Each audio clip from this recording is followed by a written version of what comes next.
Bienvenue à la zone de la richesse. Vous savez, nous sommes en train de voir des enseignements sur la richesse.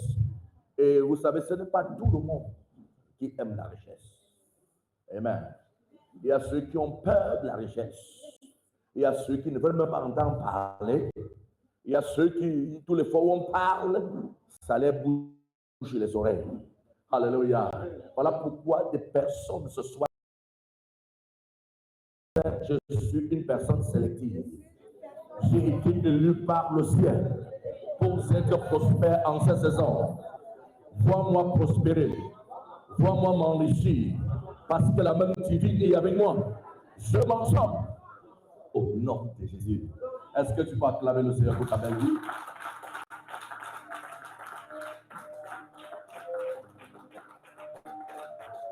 Alléluia.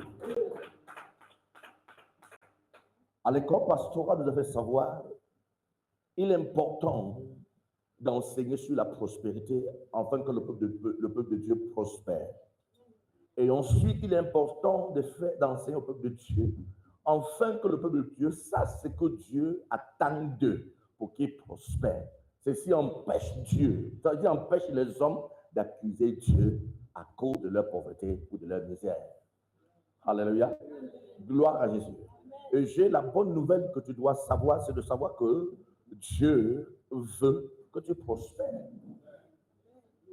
Amen. Ce n'est jamais entré dans son programme pour lui, pour toi, d'être, dans son programme pour toi d'être une personne médiocre. Son projet, c'est que tu puisses t'épanouir financièrement. Ça, c'est la vision de Dieu pour toi. Il dit, je souhaite, ça c'est le livre de 3 Jean, je souhaite, verset 2, il dit, je souhaite que tu prospères à tous égards et surtout sois en bonne santé, selon prospère ton âme. Dieu veut que tu prospères. Dieu veut quoi? Dieu veut que tu prospères. C'est son désir pour toi de prospérer. Alléluia. De Genèse jusqu'à Apocalypse, la pauvreté est une malédiction.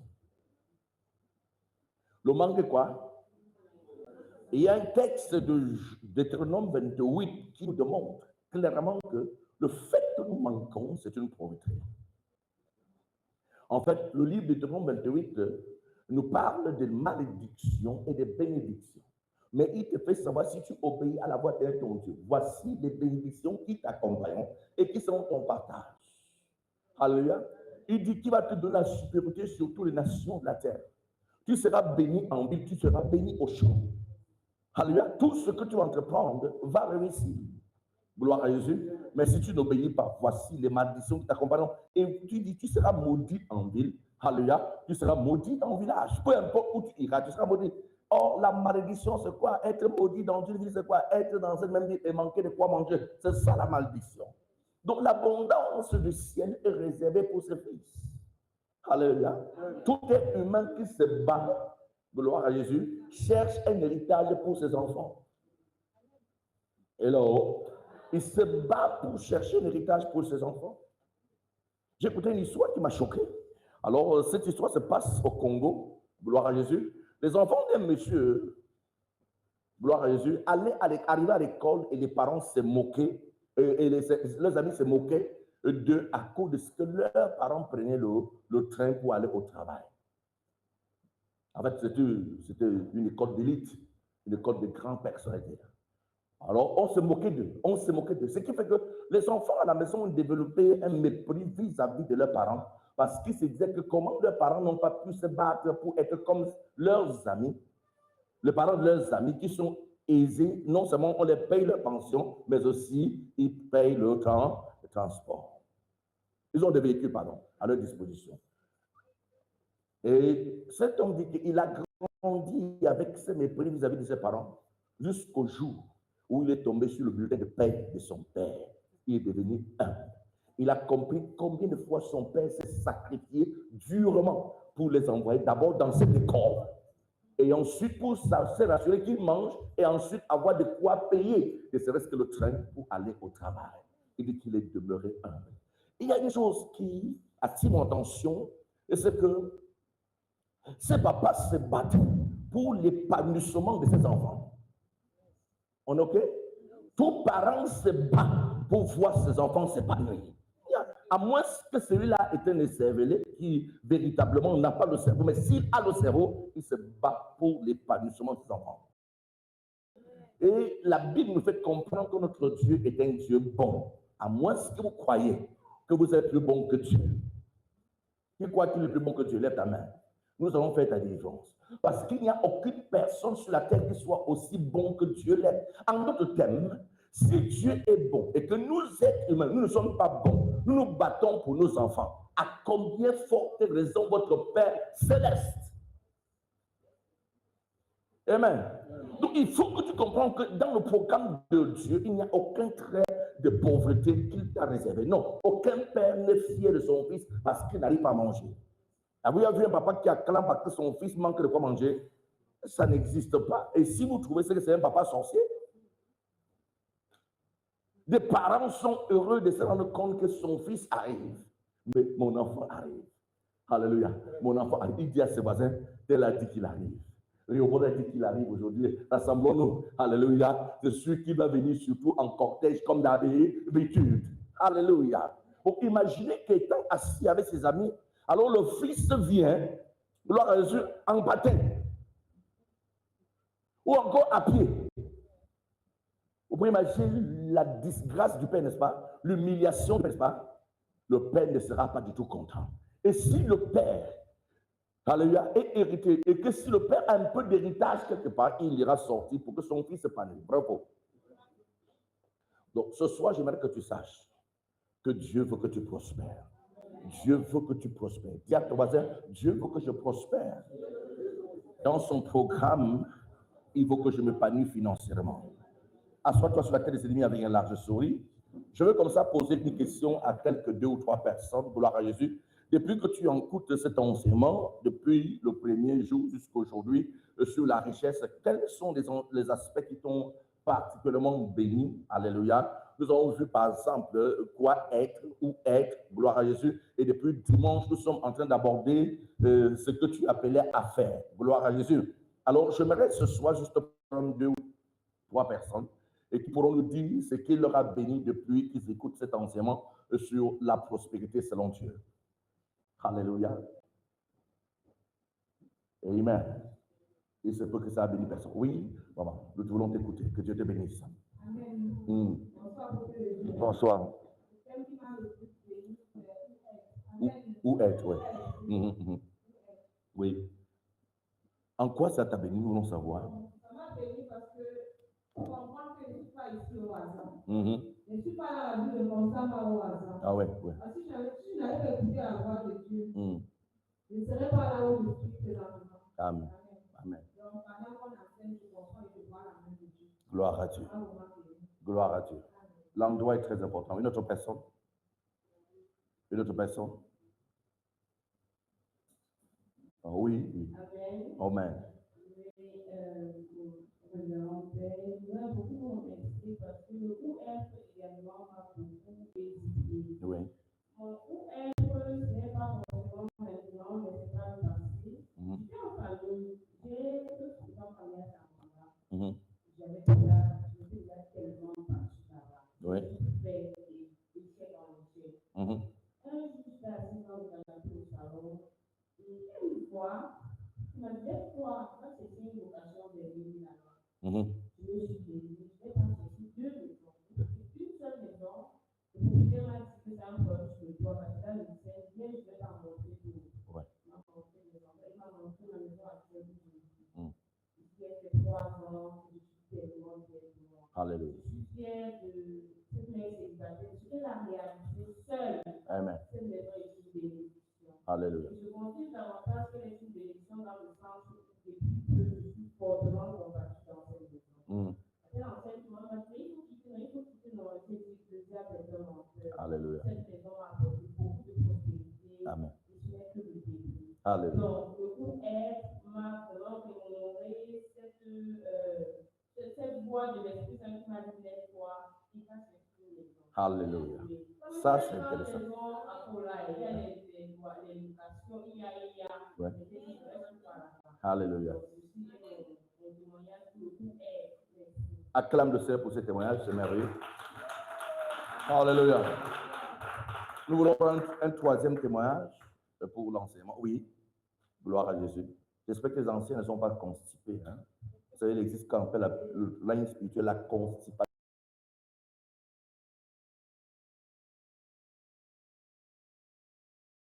On devient chrétien constipé. Alléluia. Ok, vas-y. Je suis tellement béni par OF. Ouais. Parce que quand je regarde un peu le passé, après la mort de mon mari, les sœurs m'ont demandé de venir à vous de rester avec eux. Quand je suis dans l'esprit, l'esprit de Dieu m'a maintenu en constamment parce que je sens que c'est l'esprit de Dieu. J'ai écouté la voix de Dieu. Je n'avais pas écouté la voix de Dieu. Je serais parti soit à Yaoundé, et je sens quand on se retrouve, vraiment, il n'y a pas match. Alléluia. Et je suis tellement béni dans la vie de mon travail. Amen. Quelquefois, ce n'est pas Yaoundé, voilà. Ouais. Et je peux me sentir à l'aise. Donc, j'ai senti que la vie de Dieu est dans la vie. Alléluia. Acclame le Seigneur pour ce témoignage, c'est intéressant ça. Alléluia. Vous voyez, le territoire dans lequel vous trouvez, gloire à Jésus, est le lieu de bénédiction ou bien le lieu de malédiction. Mais si vous suivez la voix de Dieu, vous allez demeurer dans le lieu de la bénédiction. Abraham a choisi d'écouter Dieu. Lot a levé les yeux et il a décidé selon la vue.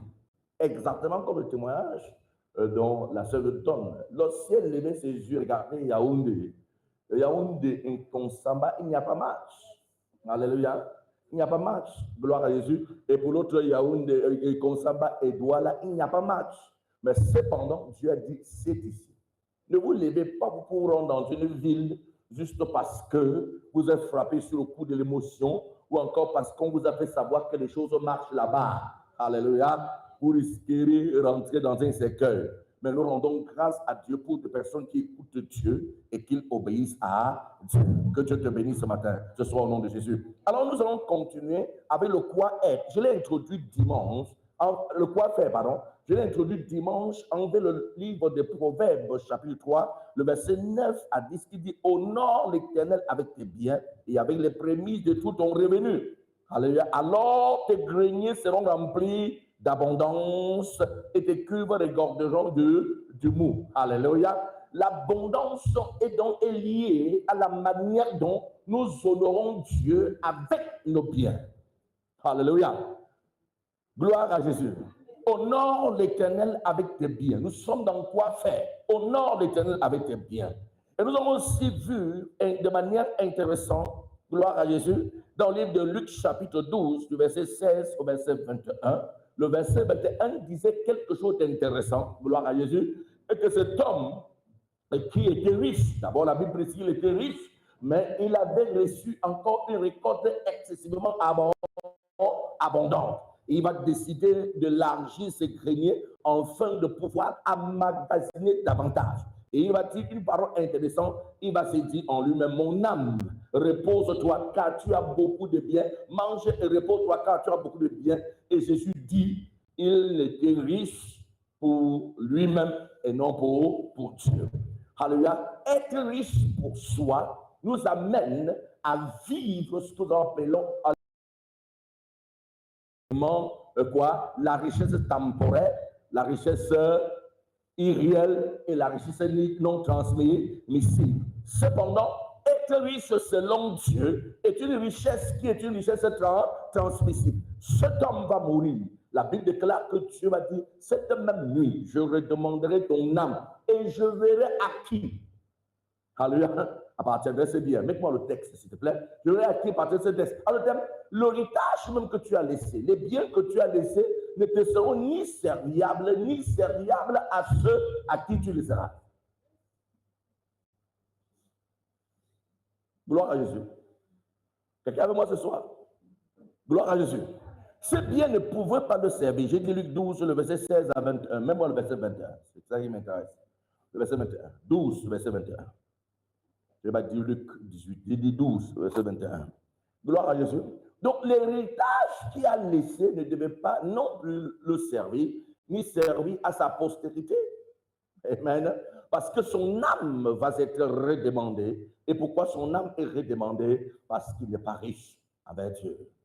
Il en est ainsi de celui qui amasse les trésors pour lui-même et qui n'est pas riche pour Dieu. Alléluia. Donc, il y a la capacité d'amasser les trésors. Et cet homme avait cette capacité en lui. La Bible appelle d'abord un homme riche. Il avait ce potentiel en lui, celui d'amasser les trésors. Il en avait vraiment amassé. Gloire à Jésus. Même le verset 19 et le verset 20, verset 19 et verset 20, nous allons voir. Ce qui m'intéresse, c'est le fait que sa richesse n'était pas une richesse transmissible. Et pourquoi ce n'était pas transmissible? Parce qu'il n'était pas riche envers Dieu. Il était riche pour lui-même et non riche envers Dieu. Et je dirais à mon âme, tu as beaucoup de biens en réserve pour plusieurs années. Repose-toi, mange, bois et réjouis-toi. Là, je le souligne, repose-toi, mange, bois et réjouis-toi. Il y a 4 verbes qu'il a utilisés. Repose-toi, mange, bois et réjouis-toi. Dans tous ces 4 verbes, il n'y a rien qui est réservé pour Dieu. Pour son âme. Repose-toi, mange, bois et réjouis-toi. Repose-toi, mange, bois, réjouis-toi. Continue maintenant, verset suivant, 20. Mais Dieu lui dit, insensé, cette même nuit, ton âme te sera redemandée. Donc, ton âme va retourner maintenant au propriétaire. Est-ce que tu as préparé? Pour qui cela sera-t-il? Donc, ça ne servira ni même à tes enfants, ni à toi-même. Et peut-être qu'il en avait. Hello? Ça ne te servira pas. Et pourquoi ça ne te servira pas? Parce que c'est une richesse temporaire. C'est une richesse irréelle. C'est une richesse non transmissible. Par conséquent, cette richesse ne peut pas le servir. Et la raison principale, c'est qu'il manquait de quoi faire. Il avait mis en pratique. Gloire à Jésus. Le quoi être. Le où être. Maintenant, le quoi faire n'était pas sa portion. Et c'est là où beaucoup de personnes échouent. Et c'est là où beaucoup de personnes ne réussissent pas. C'est là où beaucoup de personnes passent aux côtés de la plaque et se posent des questions. Comment j'ai pu avoir autant de biens et je me retrouve dans cette condition? C'est parce que tu as fait tout ce qu'il fallait, mais tu as oublié l'essentiel. Le livre de Proverbes, verset 8, le livre de Deutéronome 8, le verset 17 au verset 18, le livre de Deutéronome 8, du verset 17 au verset 18, nous dit encore quelque chose d'intéressant. Deutéronome 8, 17 au verset 8. Je suis juste en train de revenir sur ce que nous avons vu dimanche. Normalement, je vais continuer, mais je reviens un peu dessus. Garde-toi de dire en ton cœur, ma force et la puissance de mon bras m'ont acquis ces richesses. Ouais, un peu, n'est-ce pas? Garde-toi de dire en ton cœur, qu'est-ce que c'est quoi? Ma force et la puissance de mon bras qui m'ont acquis ces richesses. Garde dans ton cœur. Ne permets pas qu'une chose pareille entre dans ton esprit. Écoute, monsieur, vous savez, j'ai un doctorat en quoi? En pratique de mathématiques. Alléluia. Donc, si je suis riche, c'est à cause de mon doctorat. Écoute, frère, je suis spécialisé, je suis ingénieur en quoi? En mécano-industrie. Donc, si vous voyez, je suis prospère, c'est parce que j'ai pu donner le meilleur de moi. Et Dieu dit, garde-toi de dire dans ton cœur que c'est ta force. Alléluia. Que c'est ta force et la puissance de ton bras qui ont acquis ces richesses. Pourquoi? Parce qu'il y a ceux qui ont comme toi, mais qui n'ont rien entre les mains. C'est Dieu l'auteur de la prospérité des gens. C'est Dieu l'auteur de l'élévation financière. Ce n'est pas la force de tes muscles. Ce n'est pas la force de ton intelligence. C'est l'Éternel en activité dans ta vie qui permet que tu puisses prospérer. Le verset suivant, 18, rapidement, s'il te plaît, 18. Souviens-toi de l'Éternel, ton Dieu. Alléluia. Pourquoi tu ne dois pas garder que c'est ta force ou bien la puissance de ton bras? Parce que tu dois te souvenir de l'Éternel, ton Dieu. Car c'est lui qui te donnera de la force pour les acquérir, afin de confirmer, comme il le fait aujourd'hui, son alliance qu'il a faite, qu'il a juré à tes pères. Gloire à Jésus. Nous soulignons là que l'alliance, la prospérité d'abord est une alliance que Dieu fait au Père, afin que les fils ne manquent de rien. C'est ce que le texte veut dire. Donc c'est une alliance que Dieu transmet au Père, afin que les fils ne manquent de rien. Dans cette alliance, tu dois te souvenir de l'Éternel. Si tu ne te souviens pas, il n'y a pas de problème. Tu n'auras pas accompli l'alliance et par conséquent, tu seras privé du bien-être.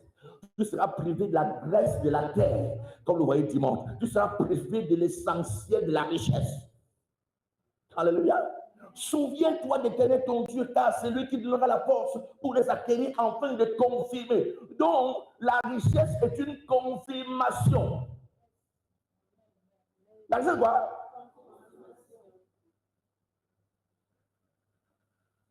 Hello. Aujourd'hui, quand je venais ici, j'ai vu une personne. Je l'ai regardé et j'ai entendu une voix fortement qui dit dans mon esprit, la personne est simplement victime des alliances de ses aïeux. Vous le regardez physiquement, vous sentez. Vous savez, il y a des personnes que vous regardez physiquement, on n'a pas besoin qu'on vous dise, vous sentez que c'est un malade mental. Pourtant, la personne marche normalement. Bravo. Je regarde la personne comme ça. Je dis, ouais, Seigneur. Et dans mon esprit, je pouvais retenir, je pouvais ressentir ça fortement dans l'esprit. C'est l'alliance des parents qui le font souffrir. Et ça, c'est une réalité. Est-ce que vous savez que sur cette terre, il y a des personnes, alléluia, il y a des familles, depuis 5 ou 10 générations, n'ont jamais vu expérimenter certains drames. Hein? Je sais, par exemple, on a égorgé quelqu'un, on a tué quelqu'un, quelqu'un a fait l'accident grave, des choses bizarres. Il y a depuis 5 générations. Il y a des familles comme ça. Cependant, il y en a d'autres. Que c'est chaque matin, chaque midi, chaque soir, que des choses se produisent. Oh, tel encore fait l'accident, tel encore mort. Pourquoi pensez-vous que cette famille a péché plus que l'équipe? Non. C'est une malédiction héréditaire qui s'appesantit depuis des générations, qui continue de réclamer. Aussi longtemps que cela est en activité dans une famille, dans une vie, s'il n'y a personne qui sort de là et dit, Père, au nom de Jésus, je me déconnecte de cette malédiction, ça va continuer à détruire les vies.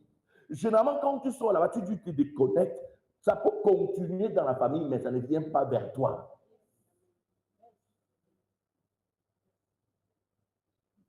Alléluia. Et ce texte en train de nous faire comprendre que la richesse, donc, gloire à Jésus, est une confirmation d'alliance. Pour dire aussi que la pauvreté est une... Bon, maintenant, je te pose une question. Dans ton arbre généalogique, c'est la richesse ou la pauvreté?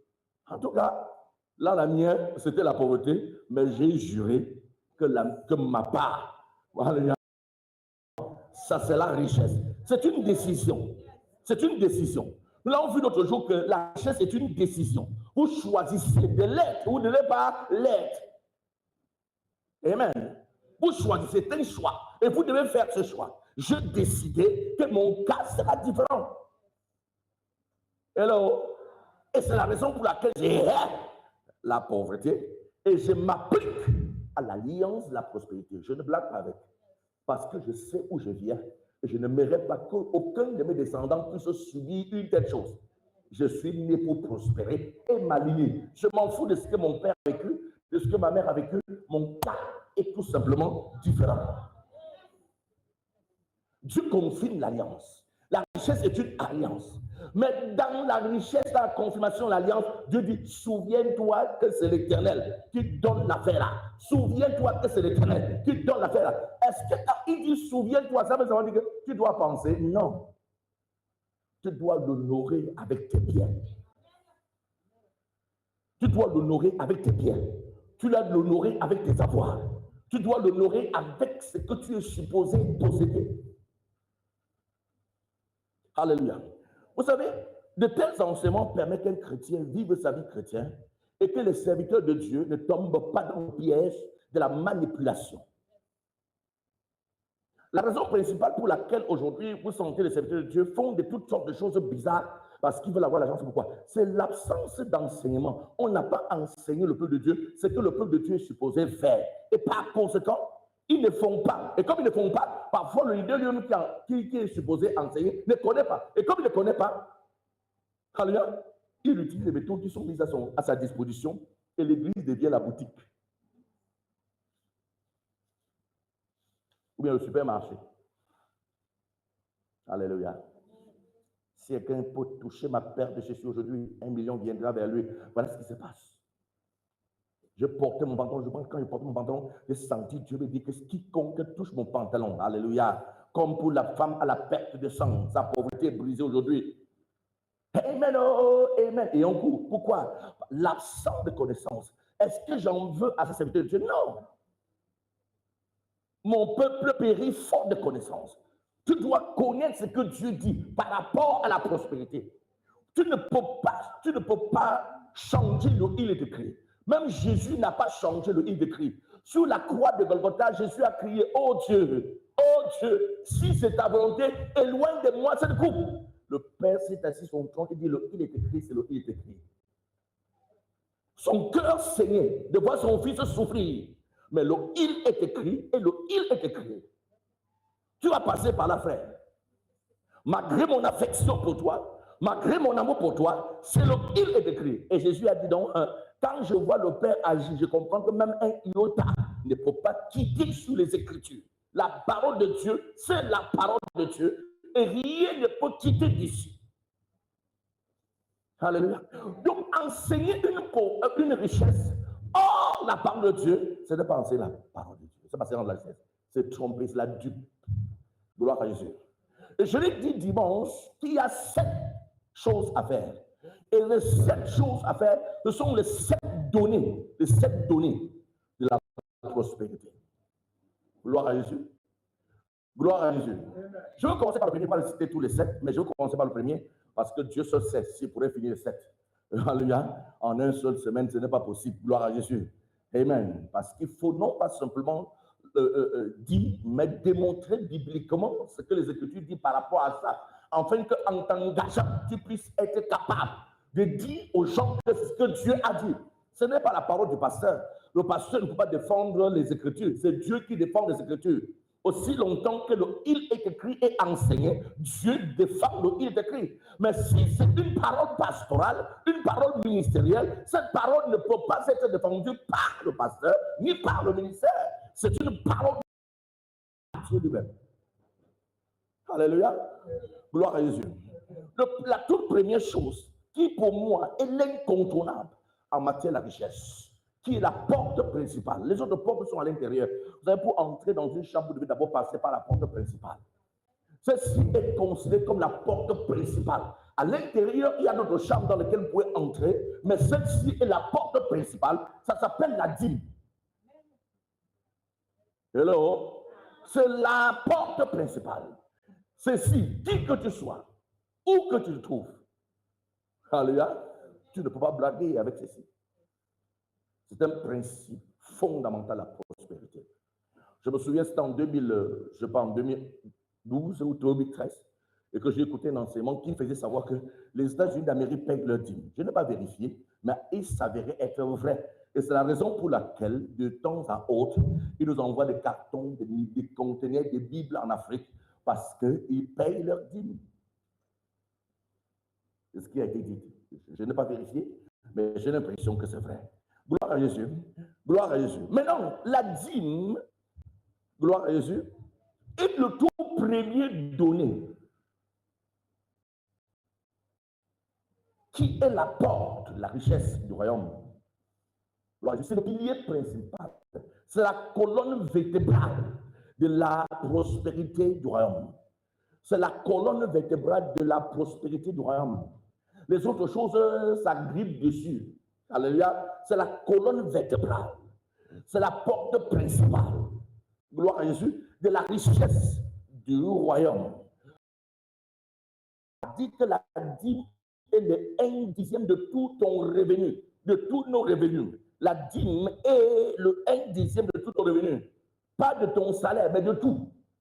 Parce que beaucoup de personnes ont pensé que la dîme était le 1/10 de leur salaire. Non, Ce n'est pas le 1/10 de ton salaire, mais de tout ton revenu. Tout ce qui peut entrer est considéré comme une entrée et qui te revient de droit de manière légitime. Alors, tu dois donner 1/10 à Dieu. D'ailleurs, en matière de dîme, on ne dit pas donner, on paye sa dîme.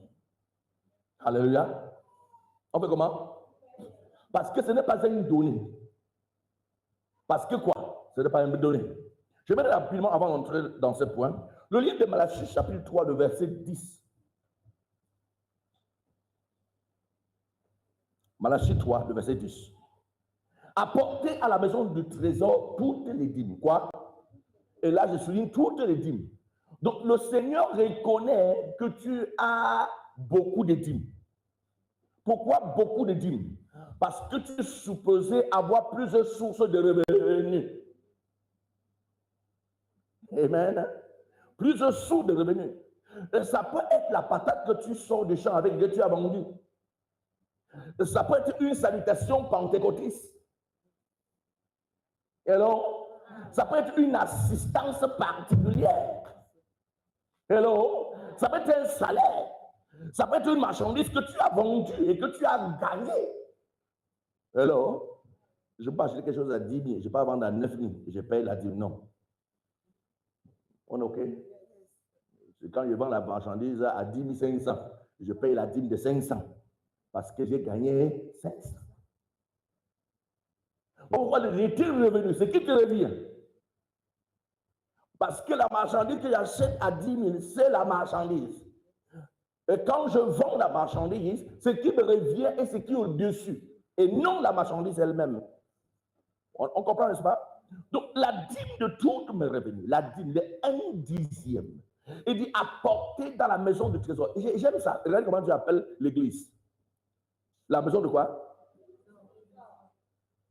Mais quand on pensait, les gens disaient être trop pauvre comme la souris d'église. Non, je dis que c'est être pauvre comme la souris de la mosquée. Jamais. L'église ne peut pas. La Bible appelle la maison de la maison de trésor. Là où les gens viennent prendre les trésors. Comment la maison du Père peut être pauvre alors qu'il appelle là, Dieu lui dit que sa maison, c'est la maison du trésor.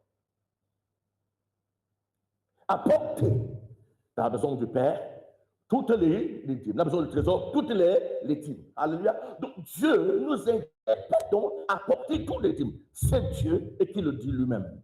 Gloire à Jésus. Gloire à Jésus. Gloire à Jésus. Maintenant, un petit B. La dîme est une chose consacrée. Non, quand on dit consacré, beaucoup de personnes ne comprennent pas. C'est une chose sacrée. Quand on dit consacré, on ne comprend pas. Mais quand on dit sacré, tu comprends la profondeur. La dîme quoi? Sacré. Maintenant, Deutéronome, non, pas Deutéronome, Lévitique 27, le verset 3. Lévitique 27, le verset 30 plutôt, pas 3. 30, je m'excuse. Lévitique 27, le verset 30. Regardez ça. Oh. J'ai dit 27. 7, non 5.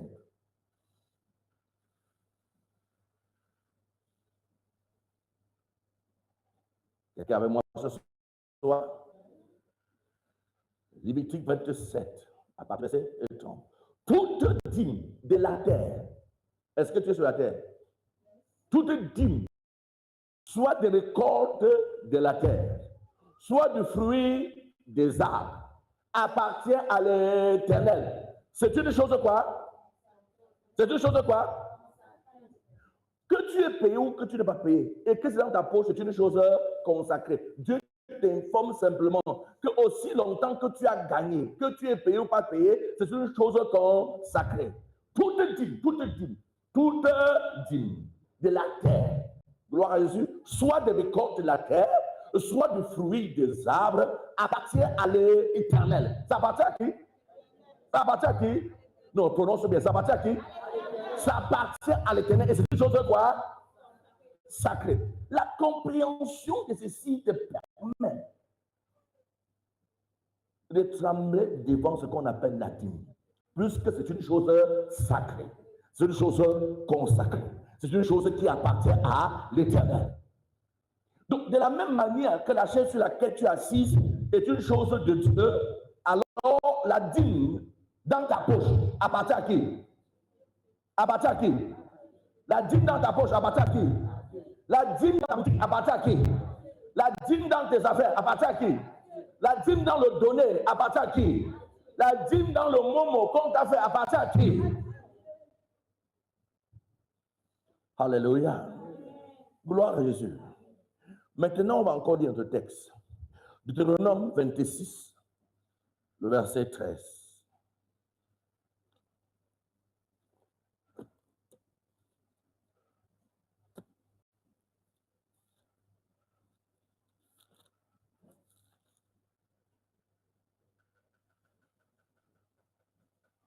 Voilà.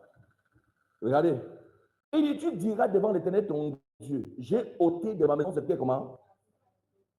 Et j'ai donné aux Lévites, à l'étranger, à l'orphelin et à veuve selon les ordres que tu m'as prescrit. Et je n'ai transgressé ni oublié aucun de tes commandements. Gloire à Dieu. J'ai ôté ma maison, ce qui est quoi? Alléluia. Et je l'ai donné. J'ai ôté de ma maison ce qui est sacré. Et je l'ai donné. Donc la dîme est une chose consacrée. Une chose consacrée signifie une chose dédiée à une divinité. Et dans notre cas, ce n'est pas le Dieu de ton village. Parce que le Dieu de ton village, je peux même le taper. Amen. Le Dieu de ton village, je peux le taper. Mais celui-ci, c'est le créateur de l'univers, les cieux et la terre et tout ce qui s'y renferme. Je prends une question. Avez-vous vu l'attitude que les gens adoptent lorsqu'ils passent dans le lieu sacré, dans vos villages? Ils ne parlent pas. Et quand il y a une cérémonie là-bas, on ne prend pas la main comme ça, tchac. On met un peu quelques petits trucs qu'on a tourné là sur ta main. On ne mange pas avec la main comme ça, non, c'est comme ça.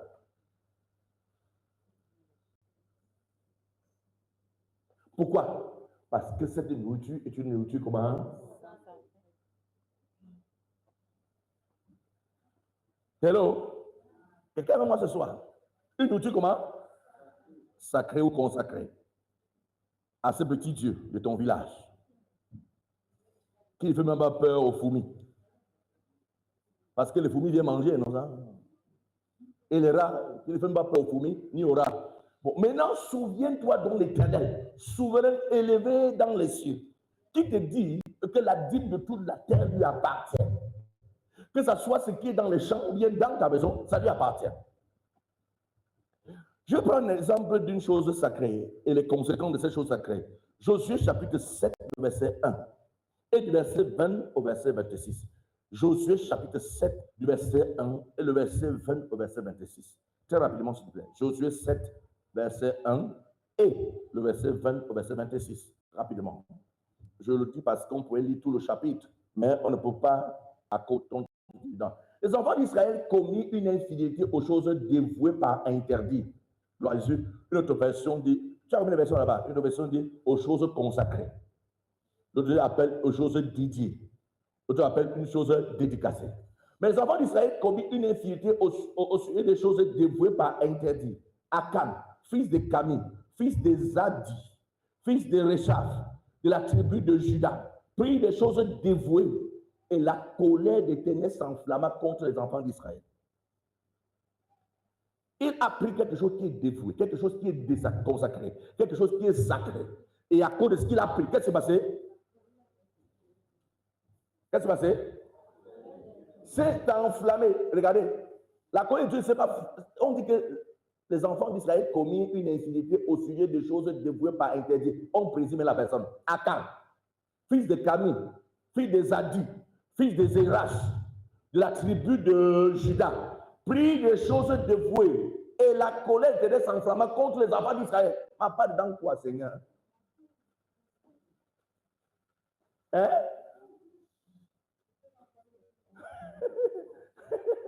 Hello. Vous comprenez que vous êtes un père de famille et vous attirez la colère de Dieu sur votre descendance.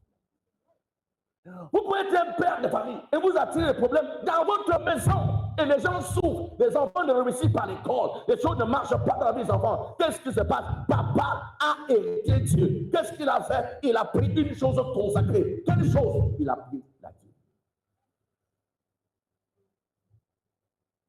Maintenant, sautons. On va voir, comme la colère de Dieu s'est enflammée, on va voir ce qu'on va faire. Parce que pour ceux qui connaissent le texte, gloire à Jésus, ils vont aller en guerre, échouer. Tout le peuple va aller en guerre, échouer. On va les tuer. Les gens vont mourir parce que quelqu'un a pris quelque chose de sacré. Maintenant, quand Josué, le pasteur, est tellement découragé, il entre dans la prière du Seigneur. Depuis qu'on a commencé à faire ci, on a toujours réussi. On n'a jamais échoué. Depuis quand nous abandonnons, les choses qu'on considère petites, ça nous dépasse depuis quand? J'aime des pasteurs comme ça. Amen. Hello. Mais j'aime aussi des frères et des sœurs comme ça. Des gens, quand ça ne marche pas, pourquoi d'habitude ça marchait, aujourd'hui ça ne marche pas? Les gens ne se posent pas la question. Quand ça commence à marcher, on dit le diable. Tu utilises le diable, et ici, ce n'était pas le diable. Beaucoup de personnes, les choses marchaient bien, mais depuis ça ne marche pas. Oh le diable, Holy Ghost, soya, Holy Ghost, soya. Josué n'a pas dit Holy Ghost, soya. Il a dit Père, qu'est-ce qui ne va pas? Par le passé, le diable n'avait pas accès à notre vie. Mais maintenant, pourquoi est-ce que les choses ne marchent pas? Dis-moi, Seigneur, je veux savoir, je veux comprendre ce qui ne marche pas. Et Dieu dit, il y a quelque chose de consacré que quelqu'un parmi vous a pris. Ramène-moi le texte maintenant. On va sélectionner, on va trouver.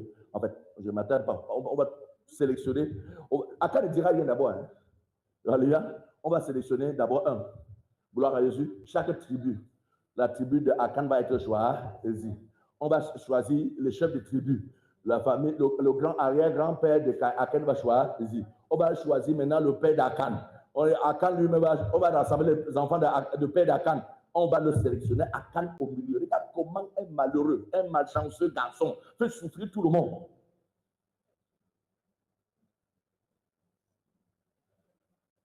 Maintenant, quand on l'attrape, Akan répondit à Josué et dit, il est vrai que j'ai péché contre l'Éternel, le Dieu d'Israël, et voici ce que j'ai fait. Il est vrai. Il est vrai. Pourquoi tu n'as pas reconnu depuis? Pourquoi tu nous fais souffrir? On commence par ton arrière-grand-père jusqu'à toi, frère. Pourquoi? Amen. J'ai vu dans le bulletin un beau manteau de chignard, 200 cycles d'argent et un lingot d'or du poids de 50 cycles. Je les ai convoités. Oh, beaucoup de personnes convoitent leur dîme, hein? Voilà. Je les ai convoités. Je les ai pris. Ils sont cachés dans la terre, au milieu de ma tente. Je les ai mis dans ma banque et l'argent est dessous. On continue. 22. Josué envoyait des gens et qui coururent à la tente. Et voici, les objets étaient cachés dans la tente d'Akan et l'argent était dessous. Verset 20, comme il avait dit. Verset 23. Gloire à Jésus. Il les prit du milieu de la tente. Ils apportaient à Josué et à tous les enfants d'Israël. Et les déposaient devant l'Éternel. What's your problem? Il les déposait devant l'Éternel. Continue. Verset 24 maintenant. Josué et tout Israël avec lui prit Akan, fils de Zérach, l'argent, le manteau, le lingot d'or. Seigneur, les fils et les filles d'Akan, ses bœufs, ses ânes, ses brebis, sa tente et tout ce qui lui appartenait. Et il les fit monter dans la vallée d'Accor. La vallée d'Accor, c'est la vallée des pleurs. L'Accor veut dire vallée des pleurs, vallée de lamentation. Continue. Jésus. Josué dit, pourquoi nous as-tu troublés? Demande ton mari, j'espère que tu me troubles pas. Pourquoi nous as-tu troublés? L'Éternel te troublera aujourd'hui. Et tout Israël le lapida. On les brûla au feu. On les lapida. Jésus, amen. Père, non, le père, la mère, les enfants, leur argent, leur bien, et même ce qu'ils ont pris, là, leur dîme là, on a dit qu'on n'a plus besoin de ça, moins avec une fois. Je vous une parenthèse. Quand Dieu dit de payer la dîme, c'est que Dieu n'a pas besoin de ton argent. Parce que vous pensez que Dieu n'a pas besoin de ton argent. Hello.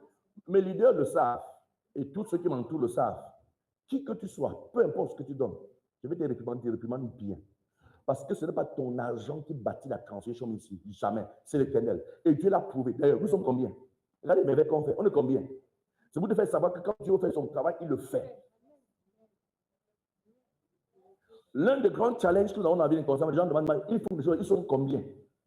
On nous demande tout ça. Ils oublient que quand Dieu fait son travail, on s'en fout du nombre. Quand Dieu dit qu'on va faire telle chose, je ne regarde jamais l'église qu'on va faire telle ou telle chose. Non, je lève les yeux vers le Seigneur et dis que c'est la voie. Je fonce. Je m'en fous du nombre de personnes. Pourquoi? Parce que Dieu n'a pas besoin de ton argent. Le fait qu'il dit paye la dîme, c'est pour ta propre sécurité. Il n'a pas besoin. D'ailleurs, il y a des personnes qui, depuis que l'église a commencé, ils sont à l'intérieur, ils ne payent pas. Est-ce qu'il ne continue pas? L'église ne continue pas, ça continue, non? Donc, on t'enseigne pour ton propre bien, afin que tu comprennes ce que Dieu dit. Par contre, on enseigne comme ça, hein, le pasteur parle déjà de la dîme. Non, non. Just to teach you the word of God. Hello? Pour que tu saches ce que tu as appelé à faire. Pour que quand demain, que tu te souviennes que tu devais faire et que tu n'as pas fait. Et tu laisses le diable tranquille. Parce que les gens disent, fire, Holy Ghost, fire. Peut-être que je ne suis même pas là. Je te fais quoi? Non, non, tu vas sortir sur mes affaires. Il s'abatata, fire. Ouh, fire. Seigneur, regarde les gens, regarde les gens. Regardez, Akan meurt. Le diable était là-bas. Ses enfants meurent. Le diable était là-bas. Tous ces bœufs, même les bœufs de tous les frères, les brebis, les chevaux, tout ce qu'il avait sont morts gratuitement à cause de ce qui est consacré à Dieu a été pris. C'est pour ça que je ne blague pas avec ma dîme, frère. Je ne blague pas avec. Je ne blague pas avec.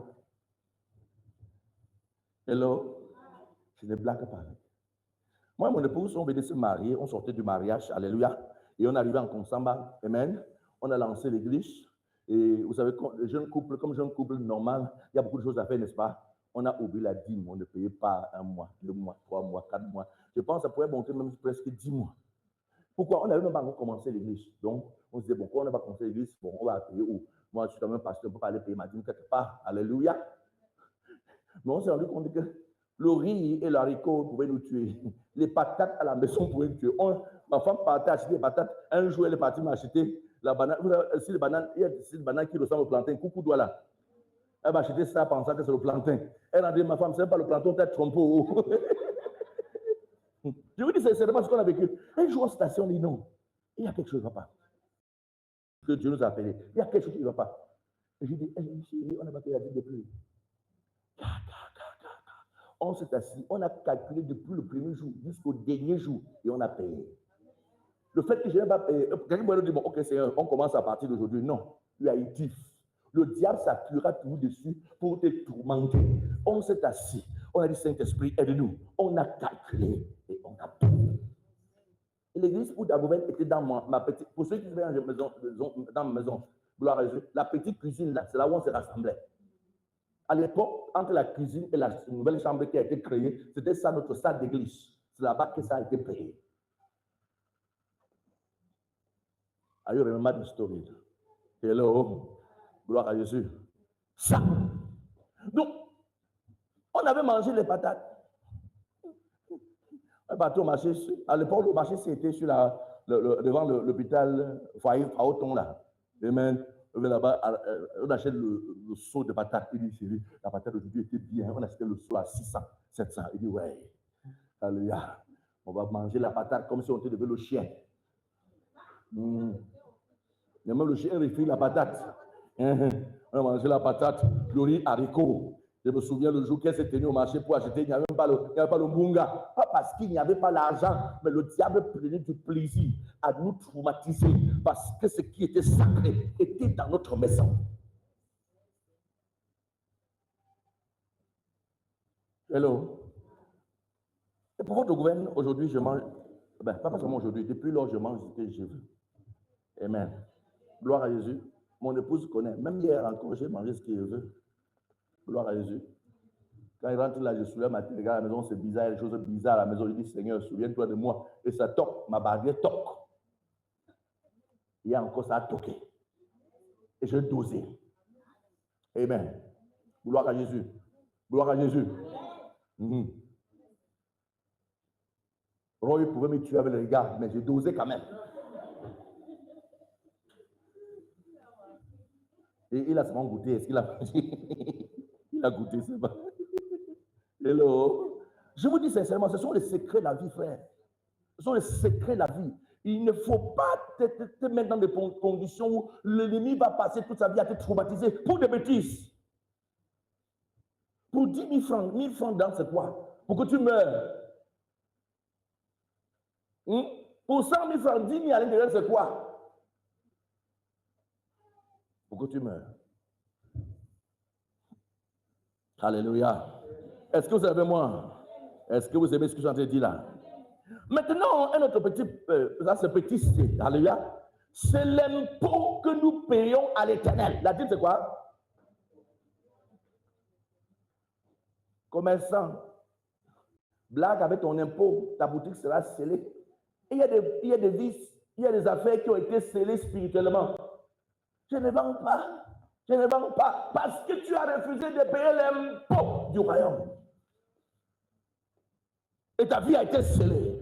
Comme la boutique de ton voisin qui a été scellée parce qu'il ne paye pas d'impôt. Quand tu ne payes pas, les agents de l'impôt descendent et scellent. On ne demande pas ton avis. Bravo. On ne demande pas qui est même ton bailleur. On s'en fout de ton bailleur. On ne veut pas savoir si tu es bailleur. On ne sait même pas si tu loues ou pas. On ne sait même pas si tu es endetté ou pas. On ne sait pas si tu as des dettes ou pas. Bravo. On ne sait pas si la nouvelle marchandise vient d'arriver. Non, on s'en fout. On scelle simplement. C'est comme ça que ça se passe dans l'oreille spirituelle. La dîme, tu appartiens au royaume des cieux. Et en tant que citoyen de ce royaume céleste, tu as le devoir de payer tes taxes et tes impôts dans le royaume, afin de maintenir la grâce du royaume sur ta tête. Regardez, Hébreux 7, le verset 9. Il y a Hébreux 7, le verset 9, et Genèse 14, le verset 20. Hébreux 7, le verset 9, Genèse 14, le verset 20. Je dis pour que Multimédia prend précaution. Donc, quand il finit l'autre là, tu lis l'autre. De plus, Lévi qui perçoit la dîme l'a payé. Et je souligne, on ne dit pas qu'il l'a donné. Il a fait quoi? On dit qu'il a donné la dîme. De plus, Lévi qui perçoit la dîme l'a payé, pour ainsi dire par Abraham. Qu'est-ce qu'il a fait? Lévi a fait quoi? On ne donne pas la dîme, on paye la dîme parce que c'est l'impôt. Vous ne venez pas devant le directeur des impôts dire que je suis venu donner. Non, tu es venu payer tes impôts. Amen. On paye la dîme. On paye la dîme. Est-ce que tu es citoyen céleste? As-tu payé tes taxes? Si tu ne l'as pas fait, c'est que ta vie spirituelle est scellée. Voilà pourquoi l'argent te fuit. Suivant. Maintenant, Genèse 14, verset 20. Béni soit le Dieu très haut qui a livré tes ennemis entre tes mains. Et Abraham lui donna la dîme de tout. Amen. Ici, Abraham, ça c'était l'introduction de la dîme. Abraham lui donna la dîme de tout. Mais dans ce contexte, on dit que Lévi a payé sa dîme en par Abraham. Hello? Est-ce que vous êtes toujours avec moi? Donc, j'aimerais que tu comprennes une chose. Alléluia. C'est que la dîme, c'est l'impôt du ciel. On ne la donne pas, on la paye. Alléluia. Maintenant, on va voir ce que la dîme n'est pas. Ce que la dîme n'est pas. Ce que la dîme n'est pas. Pour que tu ne la confondes pas. La dîme n'est pas un vœu. Ce n'est pas un vœu. Gloire à Jésus. Il y a une personne qui a cru que la dîme était un vœu.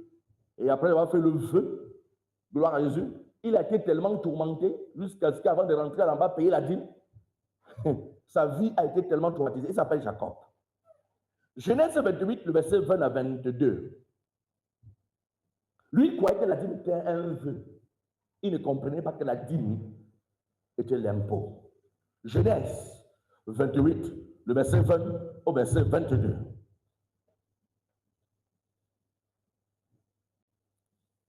La Bible déclare, Jacob fit un vœu. Il dit quoi?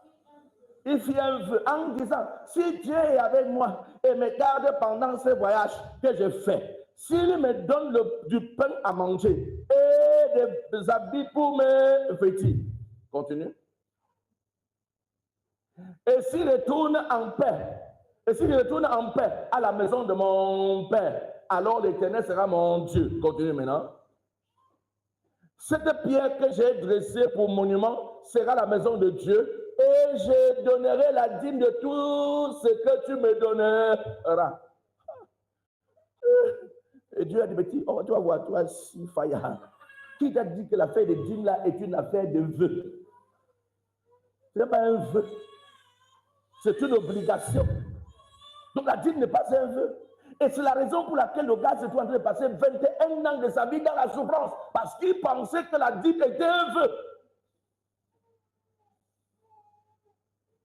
Il pensait quoi?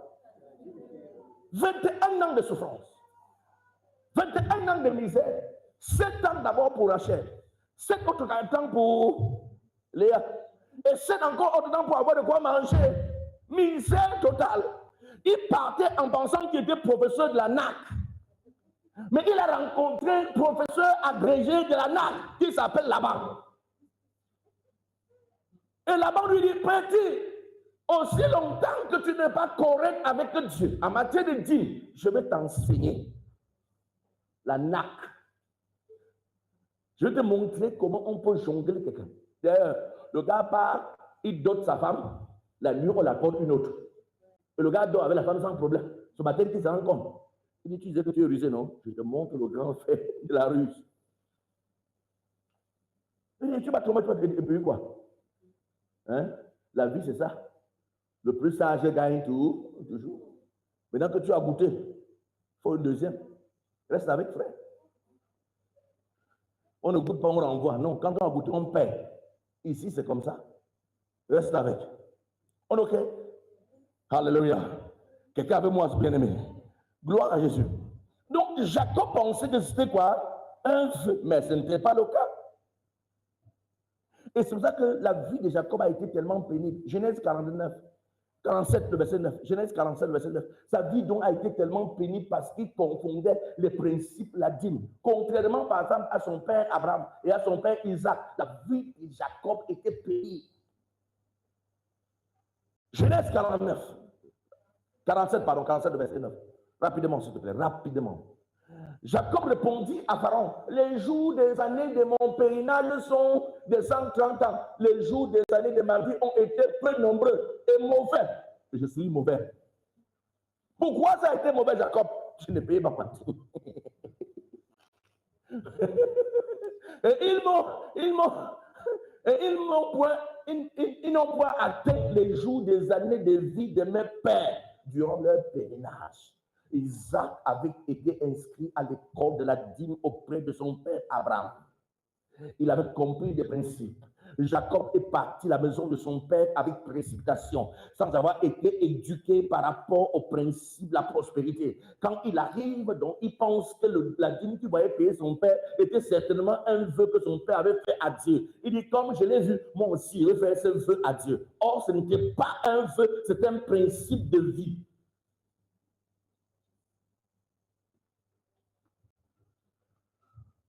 Alléluia. C'est quoi? Ma prière ce soir, c'est que tu puisses comprendre. Que tu n'entends pas, mais que tu comprennes. Mon but n'est pas de te parler. Mon but, c'est que tu me comprends. Que tu comprends cet enseignement. Et que demain, lorsqu'on comptera des personnes prospères, que ton nom soit dans la liste à cause de ce que tu auras engagé ta vie sur les principes de la prospérité. Parce que Dieu veut que tu prospères. Que tu ne sois pas une personne qui fait de temps à autre comme si tu étais un allergie de dos. Amen. Mais que tu décides de faire de cela une manière d'être, un rythme de vie. Alléluia. Au nom de Jésus. Alléluia. Gloire à Jésus.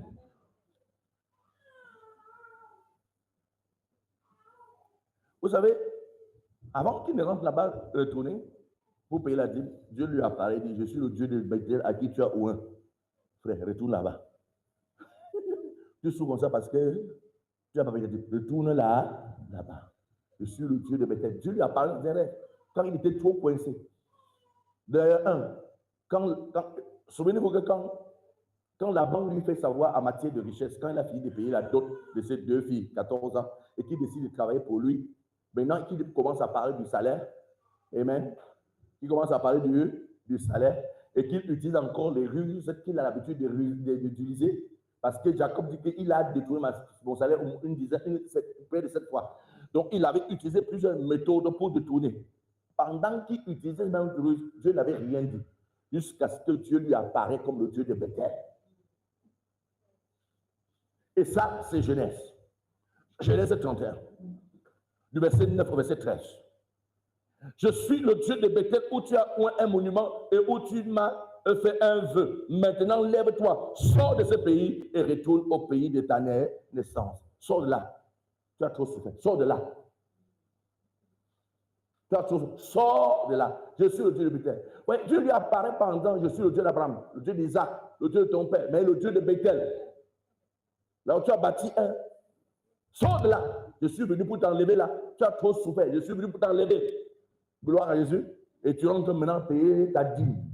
Gloire à Jésus. Quand il va arriver à l'endroit là, selon les Écritures, il va faire ce qu'il avait dit. Gloire à Jésus. Alléluia. Ma prière ce soir, c'est que tu puisses comprendre ce principe et que tu prospères au nom de Jésus. Gloire à Jésus. Maintenant, petit B, nous sommes dans quoi? Voilà. On a vu le petit A qui, la dîme n'est pas un vœu. Petit B, la dîme ne peut pas être rachetée. Alléluia. Si oui, la personne devra redonner avec un pourcentage. Donc, ça veut dire quoi? Quand on dit que ça peut être racheté, c'est que tu ne peux pas avoir ta dîme et prendre l'utiliser avant de venir donner après. Si tu prends, tu utilises, et que tu veux venir donner après, tu ne donnes plus comme tu as dit, tu as ajouté 1/5 la dîme là-dessus. Amen. Et c'est là où tu comprends que ce n'est pas une donnée, non? C'est la dîme. Gloire à Jésus. Quand tu vas payer ton impôt et qu'on t'attrape, qu'est-ce qu'on fait? Il y a des sanctions, des pénalités. Maintenant, sur la dîme, il y a des pénalités. Tu as ton voisin, il y a des pénalités sur la dîme. Gloire à Jésus.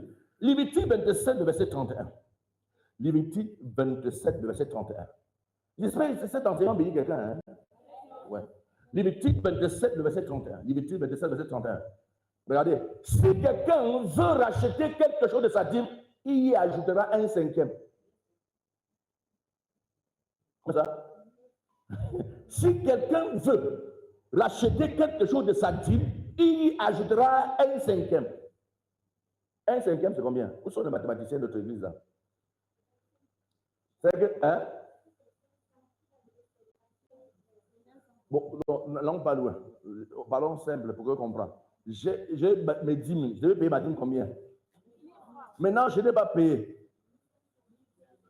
Hein? Donc, prochainement, quand je viens, je ne donne plus. Je donne combien?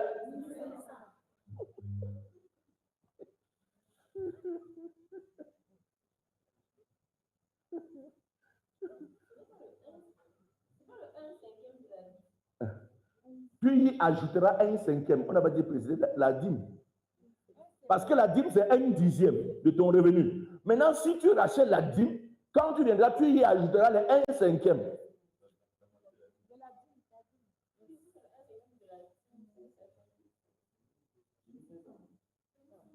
Le 1/5 de revenu, non?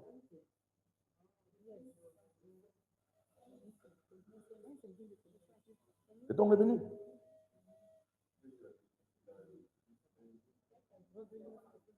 Non, lui, il pensait, on va dire le 1/5, la dîme. Non. Non, ton revenu. J'ai 10 000. J'ai donné la dîme combien? Maintenant, je n'ai pas donné.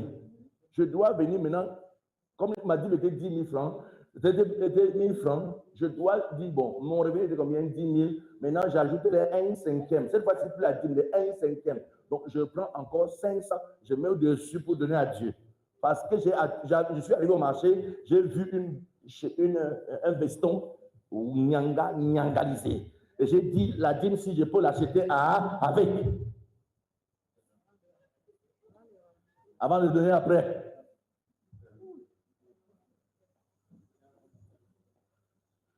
Hello. Dis à ton voisin, ne blague pas avec l'affaire là, c'est très sérieux. Alléluia. Gloire à Jésus. Vous voyez que Dieu est strict par rapport à ça. Pourquoi? Parce que ce sont les principes de la prospérité. Et si tu ne peux pas être strict par rapport aux principes de la prospérité, tu ne vas pas devenir prospère.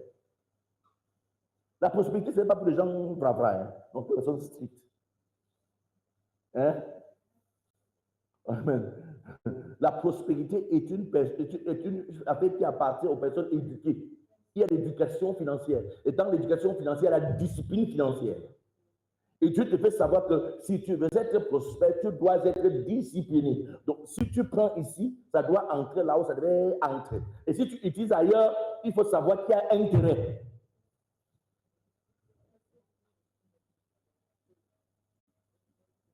On est OK?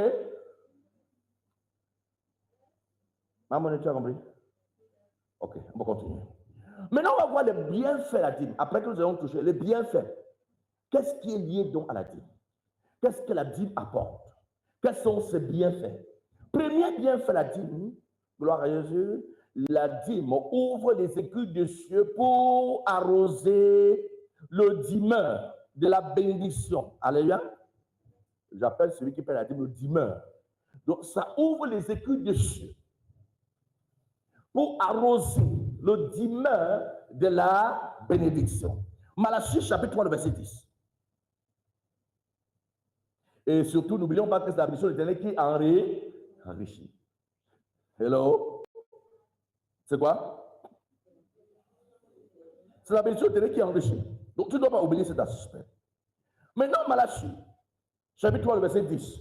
Apportez à la maison de l'Éternel toutes les dîmes, afin qu'il y ait la nourriture dans ma maison. Mettez-moi la sorte à l'épreuve, dit l'Éternel des armées, et vous verrez si je n'ouvre pas pour vous les écus des cieux. Qui a dit ça? C'est le pasteur Célestin, vous n'avez pas compris. C'est le pasteur Célestin, n'est-ce pas? Qui a dit ça?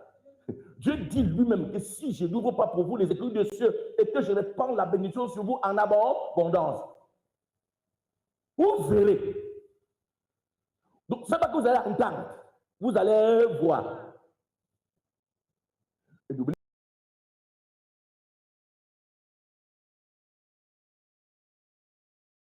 pas, son église n'est pas de donner, c'est la compréhension du donner.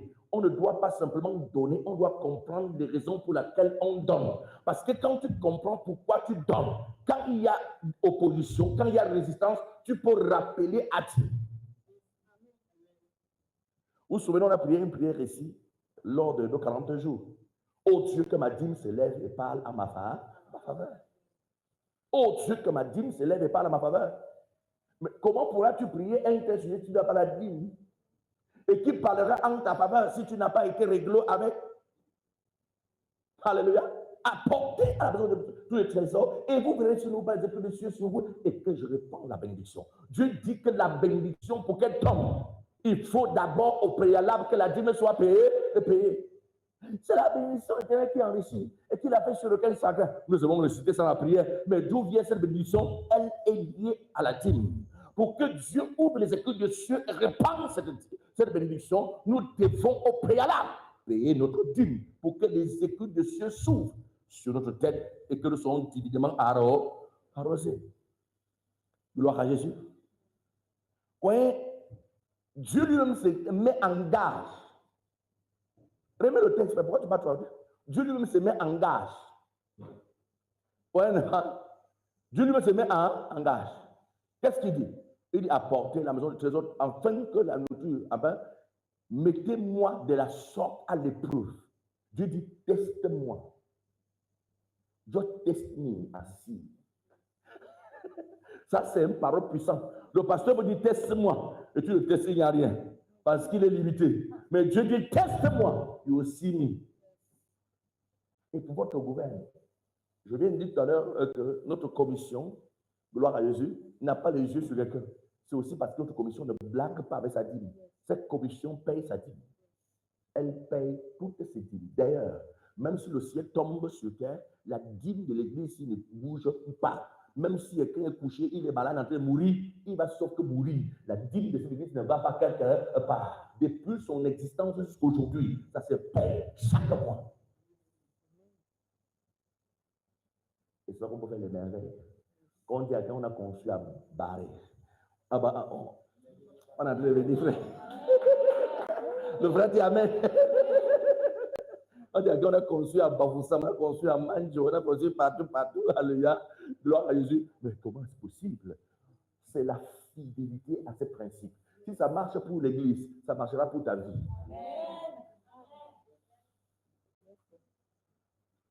Alléluia. Il dit, teste-moi. Il dit, just test me ainsi. Mets-moi l'épreuve. Dieu dit, teste-moi, frère, teste-moi et vois. Teste-moi. Et là, ce n'est pas le pasteur qui dit, c'est pas l'église qui dit, c'est Dieu. Il dit, teste-moi et tu verras. Alléluia. J'ai un ami qui m'avait rencontré, il m'avait dit, homme de Dieu, j'entends les merveilles que vous faites, ça se passe comment? Je lui dis, simple, je mets seulement en pratique la parole de Dieu. Il dit, comment?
Alléluia. Même quand tu as acheté un terrain avec les problèmes qui vont commencer là-bas. Amen. Si tu es ça, il va donner pour Dieu. Peut-être que tu as acheté un terrain à 100 000. Hello. Gloire à Jésus. J'étais tout à l'heure avec le frère, il me donnait un témoignage amusant. Hello. Il part demander une marchandise pour l'église. On lui dit d'abord 10 000. Il m'appelle, il m'explique 10 000. Il dit, ok frère, tu as l'argent, achète, tu viens avec. Maintenant, pendant qu'il est en train de tourner, il voit notre opportunité et il utilise la sagesse divine. Parce que la dîme aussi donne une sagesse divine. Et il lui montre l'opportunité. La chose qu'il achète à 10 000, il l'achète à 5 000. Si on devait manger les dîmes, on devait m'acheter ça à 15 000. Et on devait dire, oh non, vraiment, on est bien, hein? On achète ça à 15 000. C'est une chose qui est bien. Tu regardes les totos, vraiment les totos là, ils ne savent pas qu'ils viennent de payer leur dîme au diable aujourd'hui même. Parce que la dîme, tu la payes, que tu la veux ou pas. Tu peux la payer à Dieu, tu peux la payer à quelqu'un d'autre. C'est comme ça se paye toujours. Alléluia. On peut continuer. Quelqu'un va avec moi ce soir? Si tu es dans cette salle, lève ta main comme je vais te voir. Alléluia. Donc nous comprenons que c'est ce moteur qui active la bénédiction. Voilà pourquoi Dieu dit, mets-moi à l'épreuve, teste-moi, et tu sauras que c'est moi Dieu. Hello. Il ne dit pas avec, il n'a pas dit ça pour autre chose, hein. Ce n'est que là. Hein? Gloire à Jésus. Même ta foi, il n'a pas dit teste-moi avec ta foi, tu vas me voir, non. Il n'a pas dit ça. C'est ici là que Dieu dit teste-moi. Je ne sais pas quel autre passage qui dit à Dieu que éprouve-moi. Donc, il n'y a que ça en matière de dit éprouve-moi. Et c'est l'une des raisons pour lesquelles la dîme est combattue. Il y a des ministères qui enseignent que non, ce n'est pas biblique, c'est la loi. Jésus est venu, il n'y avait plus la dîme. Abraham était sur la loi. Non, Abraham était sur la loi. Isaac était sur la loi. Jacob même était sur la loi. La loi vient après qui? La vient de qui? De Moïse. Moïse vient avec la loi. Mais avant que la loi n'arrive, Abraham fut. Isaac fut. Jacob fut. Et la Bible déclare qu'Abraham est le père de la foi. Et si le père de la foi et que tu es de la foi et tu ne marches pas selon Abraham, tu marches selon qui? Le voisin. Donc la dîme n'est pas une affaire de loi, non, c'est une affaire de foi. Et ça, Dieu dit que teste-moi, teste-moi ainsi. Hello. Il y a quelqu'un dans ça qui entend ce qu'il dit là? Alléluia. Gloire à Jésus. Maintenant,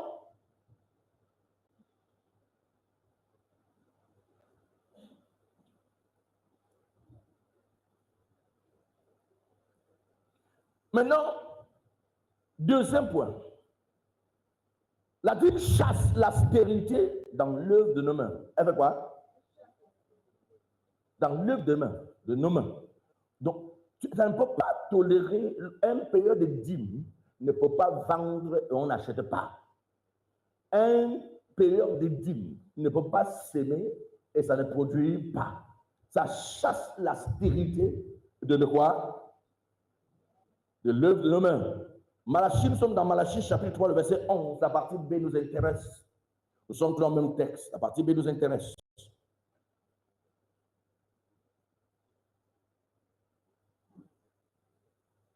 La partie B. Il dit, pour vous, je menacerai celui qui dévore et il ne vous détruira pas. Il ne tuera pas le fruit de votre terre et la vie ne sera pas stérile. Et ça va comment? Ta boutique ne sera pas, ton lieu de commerce ne sera pas, ton lieu de service ne sera pas, ton travail ne sera pas. Alléluia. Parce que tu as pris ta vie et la vigne ne sera pas stérile dans vos campagnes, dans vos lieux de service ne sera pas stérile. Dit l'Éternel des armées. Et j'aime ça.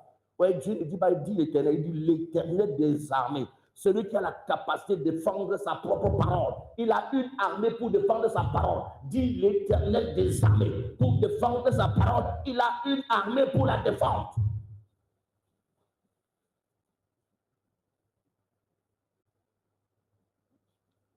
Hello. Gloire à Jésus.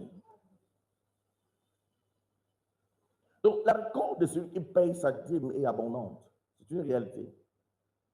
Et ces choses ne peuvent pas être stériles. Pendant que les autres se morfont et pleurnichent, ces choses avancent aisément.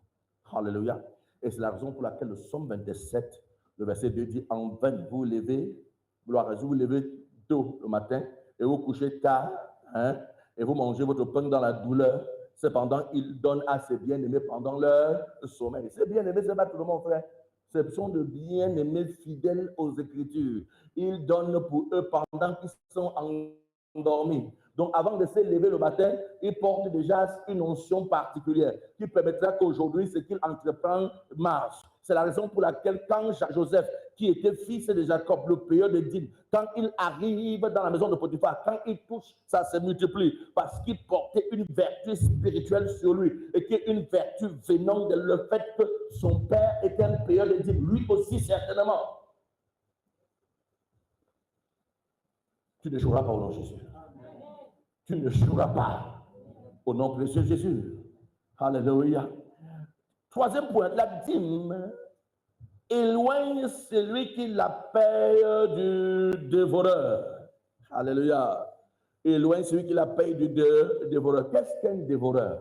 Un dévoreur est une force ou bien une personne qui vient simplement prendre entre vos mains. Gloire à Jésus. C'est ça un dévoreur. Vous verrez quelqu'un, on m'a appelé à Douala pour me dire que l'enfant est malade, il faut que j'envoie l'argent. On m'a appelé au village pour me dire que l'enfant est malade, il faut que j'envoie l'argent. On m'a appelé à Douala pour me dire que la mère est tombée, il faut que j'envoie l'argent. C'est ça le dévoreur. Mais quelqu'un d'autre aussi a sa mère à Douala, l'enfant est à Yaoundé, mais il n'envoie rien. Pourquoi? Parce que la mère ne tombe pas malade, ni l'enfant ne tombe malade. Parce qu'il est un dîmeur. Donc le dévoreur, c'est cette force qui vient vous dépouiller de vos avoirs. Vous marchez, mais vous avez tellement de problèmes. Amen. Vous avez tellement de problèmes. Si quelqu'un vous appelle, c'est pour souligner un problème et vous envoyez. Gloire à Jésus. Parfois, vous trouvez à l'hôpital de dépenser de l'argent. Dépenser l'argent. La seule chose qui est bien entre vous dans votre vie, c'est savoir dépenser. On dit que tu es papa yéyé. Pas papa yéyé parce que tu as quelque chose, juste que tu résous trop les problèmes des gens. Et pourquoi résous-tu trop les problèmes des gens? Parce qu'il y a un dévoreur qui te dépouille.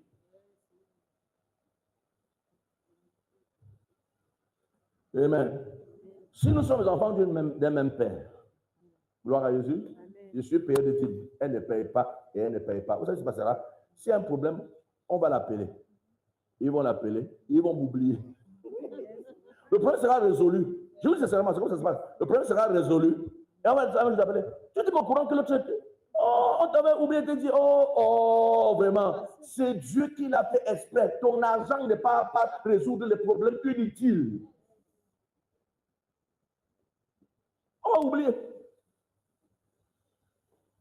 Et tu aussi, tu vas te fâcher. Hein? Vous êtes toujours comme ça. Quel pendant cette famille, vous ne m'appelez pas? On doit t'appeler pourquoi? Ton argent n'est pas fait pour résoudre des problèmes. Ton argent est fait pour manger, enjoy la vie et servir l'Éternel, ton Dieu. Simple. Hein? On dit chez moi qu'on ne nourrit pas la pétrie, la perdrix. Tu nourris la perdrix, le jour qu'elle s'envole, elle va partir, elle ne viendra plus. Vous connaissez cette expression? Vous connaissez cette expression? On connaissez la perdrix, n'est-ce pas? La perdrix à la maison, c'est comme un petit poussin. Vous la nourrissez, vous souffrez, vous écrasez votre maïs avec la provence, vous le nourrissez, et matin, bye bye, il ne revient plus jamais. Mais quand tu nourris ta poule, elle va te donner les œufs, elle va te donner le poussin, et tu vas manger. Mais quand c'est la perdrix, elle va s'envoler et partir. Ceux qui payent leur dîme ne nourrissent pas les perdrix. Dieu se rassure que la perdrix ne vient jamais dans leur maison. Tu as compris ça? Alléluia. Dis à ton voisin, est-ce que tu as compris ça? Est-ce que tu as vraiment bien compris? Alléluia. Donc le dévoreur, c'est l'ensemble de ces problèmes, les dettes qui surgissent de partout. Amen. On a hypocrité ma maison. On a telle autre chose. Je vous dis, mon argent, depuis que je suis ici, mon argent en manque ne sort pas. Vous dites, j'ai souffert, oh, l'argent ne vient pas. Hello. Amen. Je vous ai conté l'histoire d'une maman à Borsan. Cette maman était à l'église avec moi. Alléluia. Elle vient à l'église, sortant de notre église, elle avait souffert depuis près de 8 ans, je ne me trompe pas. Gloire à Jésus, que son mari était mort, l'argent ne sortait pas. Son argent n'était pas sorti.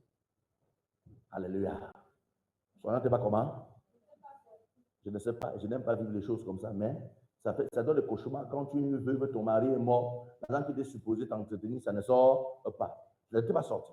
Et quand ça n'était pas sorti, la femme, elle allait de marabout à marabout, charlatan après charlatan, ça ne marchait pas. Elle allait même de pasteur en pasteur, ça ne marchait pas. Elle est arrivée à l'église, nous étions dans une petite salle, elle m'a suivi le problème.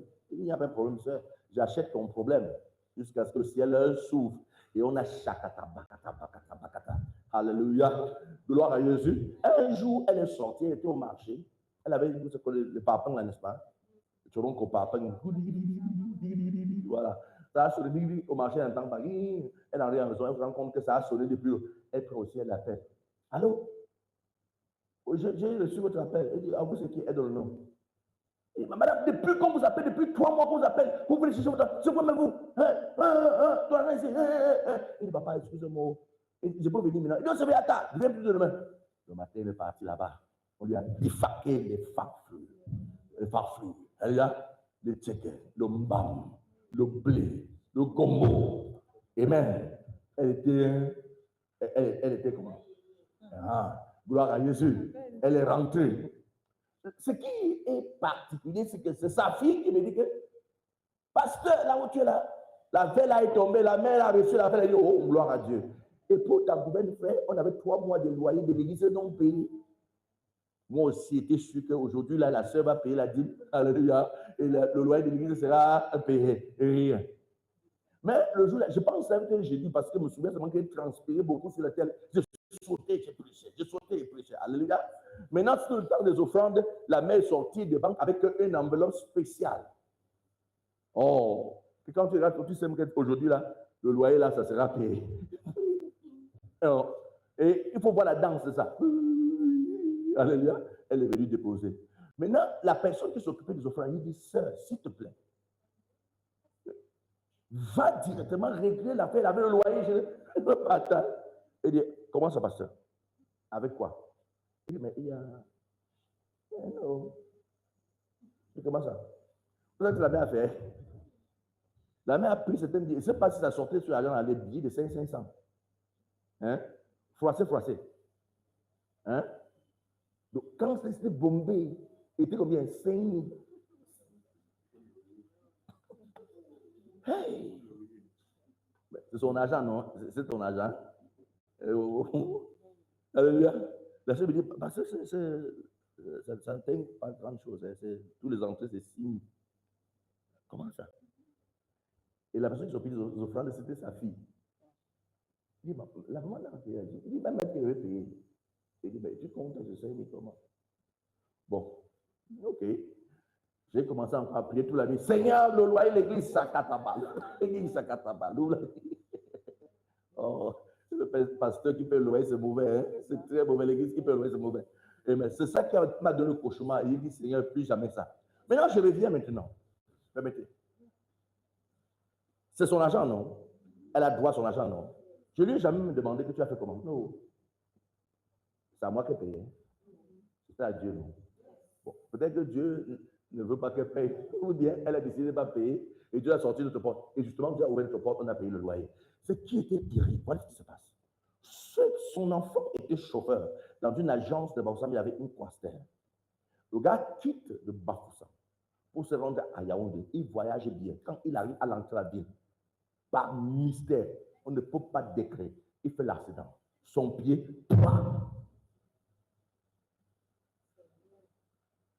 la maman a dépensé 1,3 million pour le pied de son fils. Amen. Et elle n'a même pas pris conscience. Elle a pris le reste, elle est partie au village. Oh, mon mari Amoura, il n'y avait même rien au village. Vraiment, il n'est pas allé construire la maison au village.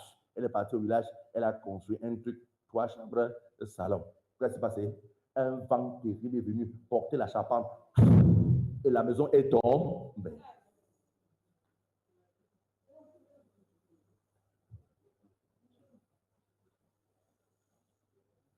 Hello? J'étais que pasteur, non? C'était son argent, non? Est-ce que c'était l'argent de l'église? Non. C'était son argent, non? Son argent, non? Gloire à Jésus. Sauf que la dîme dans cet argent-là était une chose sacrée. Et tous les fois, vous prenez une chose sacrée, ça va détruire le reste qui est dans votre poche. Parce que si quand j'ai 10 000 en moi, Dieu me dit que sur les 10 000, 9 000 c'est pour toi, j'ai 1 000 francs à l'intérieur. Il dit, Seigneur, ne te donne pas 1 000 francs, j'ai un problème de 10 000 à résoudre. Il n'y a pas un problème. Résous le problème, tu vas résoudre ça 5 fois. Pourquoi? Il y a une chose sacrée qui est à l'intérieur. Donc, quand tu sors la chose sacrée pour aller donner, gloire à Jésus, tu n'as jamais payé. On va encore t'appeler pour dire que la chose que tu as dit, ça va suffire. Tu sais que tu n'as même pas fait l'erreur dessus. On n'a pas bien compté ces jours-là. C'est comme ça que les problèmes se créent. Parce que tu as payé avec une chose sacrée, quelque chose qui ne t'appartient pas. Écoute-moi clair, même si tu es malade, ne paye pas la dîme, les médicaments avec la dîme. Tu es en train de dire à l'enfant là ou bien à la personne que je vais faire ton cœur. Je vous dis sincèrement.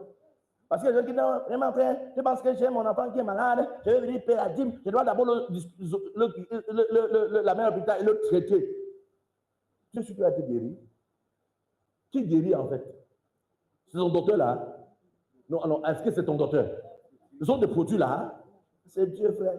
Et tu prends la chose de Dieu sacrée pour aller traiter ton enfant. Ok, on va voir, non? Dieu s'assoit et dit, ok, on va voir. Donc ne blague pas avec ce principe. C'est une chose sacrée. On ne donne pas la dîme, on la paye. Ne blague donc pas avec. Alléluia. Alléluia. Gloire à Jésus. Gloire à Jésus. Donc ça éloigne celui qui la paye du dévoreur. Le même texte de Malachie chapitre 3, le verset 11, il dit, pour vous, je menacerai celui qui dévore. Regardez, nous notons là-dedans que ce n'est pas toi qui menace, c'est Dieu lui-même qui menace celui qui dévore. Donc quand tu payes ta dîme, Dieu lui-même. Alors, et il dit, pour vous, je menacerai celui qui... Donc quand tu t'engages dans les principes de dîme, qu'est-ce que Dieu fait? C'est Dieu qui menace ceux qui te dévorent. Il laisse l'enfant là tranquille. Arrête-moi ça, ne le touche pas. C'est son argent qui est donné, son argent de poche. Il n'a pas accès à ça. Il doit manger ça et se réjouir. Maladie, arrête-toi. N'entre pas chez lui. Ne dévore pas. Ne dépouille pas. Stop me that thing. Cet argent, c'est pour me servir et se réjouir. Et il a été fidèle. Dieu dit, c'est lui qui va menacer, pas toi. Tu dis, Holy Ghost fire. Il dit, fire de quoi? Dieu a dit que c'est lui qui doit menacer, c'est lui qui dévore. Quand tu es réglo avec ta dîme, c'est Dieu lui-même qui menace celui qui dévore. Alléluia. Dis à ton voisin, Dieu doit menacer celui qui dévore mon argent. Parce que je suis fidèle à la dîme. Tu es sûr? Oui, tu payes les temps à haute. Ils ont dit les temps à haute le dîme. Donc quand ils sont levés du bon pied, ils disent aujourd'hui, I'll pay my tithe. Je sens qu'il n'y a pas trop de problème aujourd'hui, je vais payer ma dîme. Je n'ai pas trop de problème aujourd'hui, il faut que je paye ma dîme. Et personne comme ça, il a... aujourd'hui, non, non. Alléluia. J'avais une personne à l'église qui, au quartier 10, une personne à l'église, et qui avait décidé dans son cœur, le pasteur prêchait par la dîme, elle décidé dans son cœur, chaque dimanche, je vais mettre 1000 francs dans mon enveloppe pour payer ma dîme avec. Un jour, je suis dansé, il dit, papa, moi, je paye ma dîme, je suis moi très fidèle à ma dîme, je paye ma dîme tous les dimanches, je acclame le soeur pour la soeur. Il dit, comment tu fais ça? Oh, j'avais choisi, il avait dit, chaque dimanche, je donne ma dîme. Il dit, comment ça? Il dit, oui, j'ai choisi un montant personnel. J'ai dit que chaque dimanche, je donne 1000 francs à Dieu. Il dit, ça c'est une offrande spéciale. Ce n'était pas la dîme. Tous les fois, vous avez mal calculé votre dîme. Ce n'est plus la dîme, c'est une offrande spéciale. Si par exemple, tu étais supposé payer 1000 francs et tu as payé 900, alléluia, c'est quoi? Offrande spéciale que tu as donnée à Dieu. Il est mieux pour toi. Il est mieux pour toi de payer plus. Parce qu'il y a l'histoire de Colgate. Je vous ai conté le Colgate. Colgate est cette personne où il vendait le savon. Alléluia. Il vendait le savon. Oui, c'est un blanc. Il vendait le savon. Il portait la caisse comme ça, mettait le savon. Il se promenait pour vendre. Un jour, il pleuvait comme ça. Il entrait à l'église. Alléluia. Et le pasteur enseignait justement sur le texte qui concernait Jacob, qui a dit, Seigneur, si tu m'enlèves la pauvreté, je viendrai payer ma dîme. Il a dit à Dieu, il s'est mis à genoux, Dieu, Seigneur, la souffrance que j'ai endurcie, si simplement tu peux m'aider, me sortir de cette misère, je reviendrai dans cette église payer ma dîme. Et quand il a dit ça, il a commencé à voir ces choses prospérer. Il a dit, Dieu, je sais. Il est rentré à l'église, il a payé sa dîme. Gloire à Jésus, il a payé ça et sa dîme. Il est chaud, continue, il vient payer. Il continue, il vient payer. Il continue, il vient payer. Vendeur de savon, il a pu se faire des économies. Un jour, il est en train de passer, il vient pour porter le savon comme il porte d'habitude. Le monsieur qui le dit, écoute, hein, je suis désolé, quand je te vois comme ça, j'ai trop pitié de toi. Parce que bientôt, on va fermer l'usine, on ne s'en sort pas. Bon, quand il va vendre quoi? Il dit, pourquoi? Il ne marche pas. On vend l'usine, oui. Ouais, vraiment. Il dit, on vend ça à combien? Et toi aussi, tu demandes pour faire quoi? On dit moi le prix. On dit le prix. Le monsieur rentre à la maison, il compte l'argent qu'il a gardé plus. C'est exactement la somme. Il vient acheter l'usine. Je parle de l'homme, Colgate que vous avez là, parce que c'est son nom. Colgate. C'est un homme de 1700 quelque chose. Il a acheté l'usine de savon. Il est devenu producteur de savon. C'est là où sa richesse continue. Il dit à Dieu, Seigneur, si tu me bénis encore, je ne donne pas 10% de mes revenus, je donne 20%. Ça fait comme ça. Il dit, Seigneur, tu me bénis, je ne donne pas 20%, donne 30%. Ça fait comme ça. Tu me bénis, je ne donne pas 30%, donne 40%. Selon l'histoire, il est allé jusqu'à donner 90% de ses revenus à Dieu. Et il vivait simplement de 10%. Voilà pourquoi jusqu'aujourd'hui, il y a Colgate dans le monde. Un homme de 17 ans. Aujourd'hui, il y a encore son nom. Qu'il est entier sur la terre. Parce qu'il a été fidèle à Dieu. Et tu l'avais tenu francs, on dit donne 100 francs. Dieu dit non. Je sens qu'il y a les bonbons. Quand je suis sorti au culte, tu vas acheter les bonbons là-bas dehors. La manière que ma gorge fait, tu vas acheter les bonbons tom-tom. 100 francs. Dieu te regarde, il a pitié de toi. Il dit voilà l'enfant qui a envie de changer sa vie. Il a accroché sur 100 francs. Regarde. Il pense lui donner 1 million. Pour que quand il a 1 million, il soit incapable de payer la dîme de 100 000. Non, je ne peux pas. Je ne peux pas jamais faire l'erreur là. Non. Frère, j'aimerais vous dire une chose. Vous ne pouvez pas simplement vous engager en disant il faut que tester Dieu pour voir s'il va me bénir ou pas. Vraiment, s'il me bénit. Gloire à Jésus. Dieu regarde la sincérité et la véracité de votre cœur. Si vous êtes une personne rusée, il ne vous bénira pas. Il ne vous bénira pas. Mais s'il se rend compte que si vous bénissez bien, vous allez être fidèle. Il va vous bénir au point où votre nom puisse faire écho, comme le nom de Colgate dont je suis en train de parler. J'étais en train de lire un livre de Papa Yodepo. Il parle de certains, nous sommes de 1700, de 1900, ici à Londres. Un homme qui vendait simplement des journaux, qui est devenu un homme puissant. J'ai oublié son nom.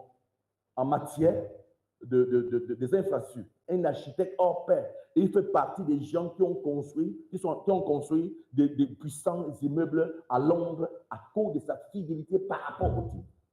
Donc, ce n'est pas une affaire qui est limitée sur toi, frère. Amen. Les grands hommes payent le dîme. Le bishop de Pau paye sa dîme. Il dit même que personne n'est capable de soulever son offrande à l'église. j'imagine quelle peut être sa dîme. S'il y a personne pour porter son offrande comme ça à l'église, imaginons sa dîme. Ça se paye en chèque.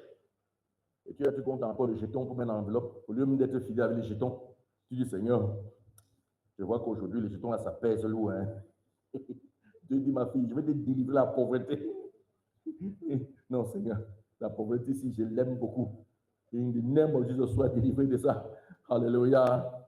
Alléluia. Et quatrième position, la dîme apporte la distinction. Ça apporte quoi? Ça apporte la distinction. Malachie chapitre 3, le verset 18.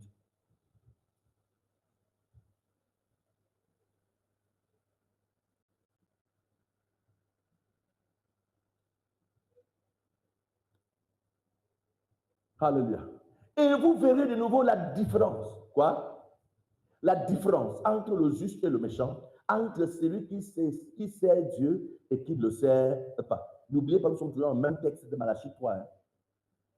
Malachie 3. Hein? Nous sommes au verset 18 maintenant. Et nous sommes, il a commencé en haut par apporter à besoin de il dit, et vous verrez maintenant la différence entre le juste et le méchant, entre celui qui sert Dieu et celui qui ne sert pas. La différence entre deux personnes à l'église, l'un qui prospère et l'autre ne prospère pas, se trouve sur la dîme. Celui qui a la capacité de son argent et celui qui a la capacité de faire des choses extraordinaires financièrement et l'autre qui ne le fait pas, se trouve dans la dîme. Gloire à Jésus. Et vous savez, je ne suis pas pasteur d'hier. Le 3 juillet. Dans combien de jours? Dans 4 jours. Ça me fait 20 ans comme pasteur. Le 3 juillet, c'est mon jour de consécration comme pasteur. Le 3 juin, c'est le jour de mon mariage.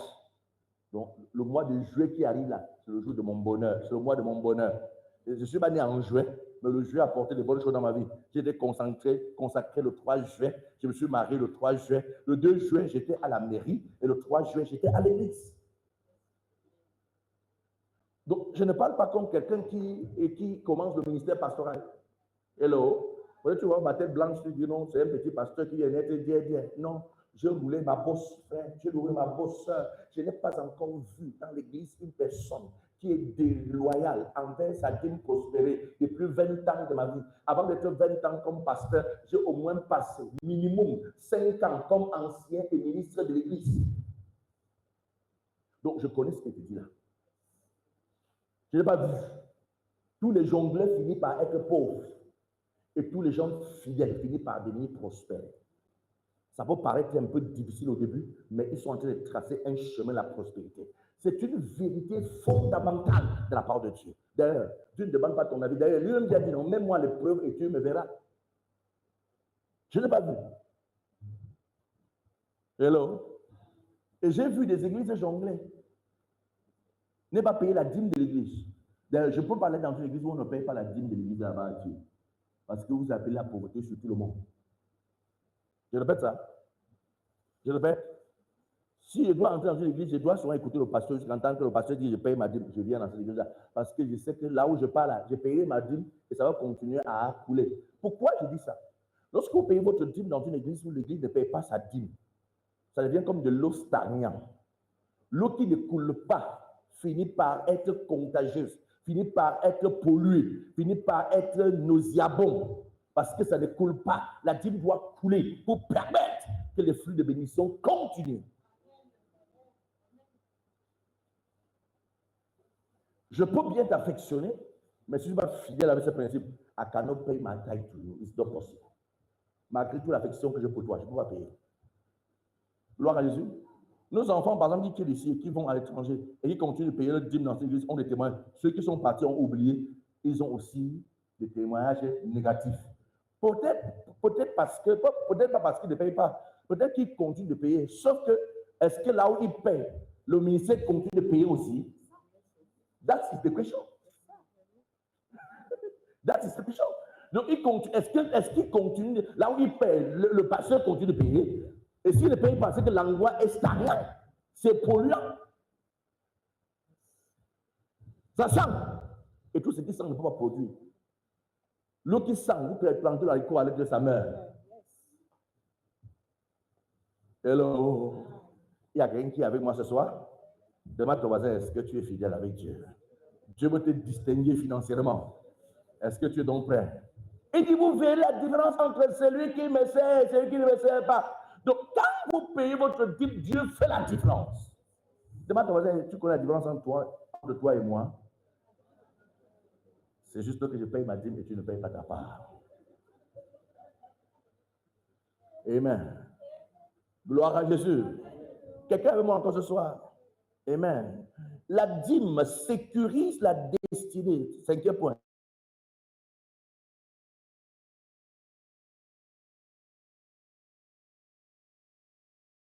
Ça sécurise la destinée, la postérité. Donc, la postérité, tes enfants, leur destinée sécurisée par ta dîme. Et ça, ce n'est pas une chose que j'ai appris quelque part, c'est une chose que les Écritures disent. Hébreux chapitre 7, verset 9, on a lu ce texte, mais je vais qu'on y revient pour que tu comprennes la profondeur de ce texte.